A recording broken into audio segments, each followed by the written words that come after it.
Fear arrived at 5 o'clock. It was October, a gray Friday. If I had known, I would have run, tried to hide. But I didn't know. Through the dim half-light of the school corridor, I spotted my best friend Luca.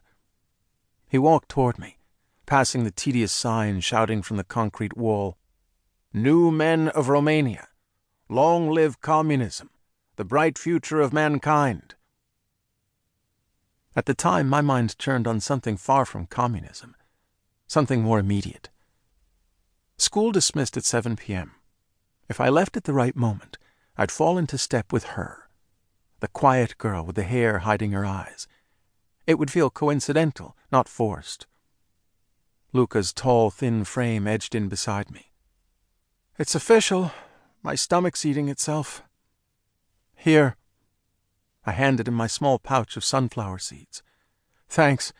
Did you hear? The librarian says you're a bad influence." I laughed. Maybe it was true. Teachers referred to Luca as sweet, but said I was sarcastic.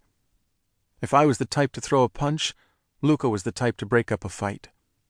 He had an eagerness about him, while I preferred to evaluate and watch from afar. We paused so Luca could talk to a group of loud girls. I waited, impatient. "Hey, Cristian," smiled one of the girls. "Nice hair. Do you cut it with a kitchen knife?" "Yeah," I said softly. Blindfolded. I gave Luca a nod and continued down the hall alone. "Pupil Florescu!" The voice belonged to the school director. He lingered in the hallway, speaking with a colleague. Comrade Director shifted his weight, trying to appear casual. Nothing was ever casual. In class, we sat erect. Comrade Instructor lectured, bellowing at our group of 40 students. We listened, stock still and squinting beneath the sickly light. We were marked present in attendance, but were often absent from ourselves. Luca and me, we wore navy suits and ties to liceu. All boys did. Girls, navy pinafores and white hairbands.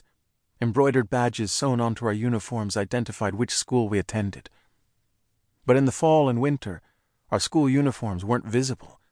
They were covered by coats, knitted mufflers, and gloves to combat the bitter cold of the unheated cement building. Cold and dark, knuckles aching. It's hard to take notes when you can't feel your fingers. It's difficult to concentrate when the electricity snaps off. The director cleared his throat. "Pupil Florescu," he repeated. "Proceed to the office. Your father has left a message for you." My father? My father never came to school. I rarely saw him. He worked 12-hour shifts, 6 days a week at a furniture factory. A slithering knot coiled inside my stomach. "Yes, Comrade Director." I proceeded to the office as I was told. Could outsiders understand? In Romania, we did as we were told. We were told a lot of things. We were told that we were all brothers and sisters in communism. Addressing each other with the term comrade reinforced that we were all equal, with no social classes to divide us. Good brothers and sisters in communism followed rules. I pretended to follow rules. I kept things to myself, like my interest in poetry and philosophy. I pretended other things, too. I pretended to lose my comb, but really just preferred my hair spiky. I pretended not to notice when girls were looking at me. And this one, I pretended that studying English was a commitment to my country. Words are weapons. I'll be able to fight our American and British enemies with words, not only guns. That's what I said. Our weapons course was called Preparing Youth for Defending the Country. We began training with guns at age 14 in school. Is that old or young compared to other countries? I remember jotting that question in my secret notebook. In reality, my desire to speak English had nothing to do with fighting our enemies. How many enemies did we have, anyway? I honestly didn't know. The truth was, English class was full of smart, quiet girls. Girls I pretended not to notice. And if I spoke English, I could better understand song lyrics that I heard illegally on Voice of America broadcasts. Illegal, yes. Many things were illegal in Romania, including my thoughts and my notebook.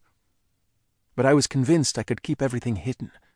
After all, blankets of gloom are thick and heavy. Good for covering things, right?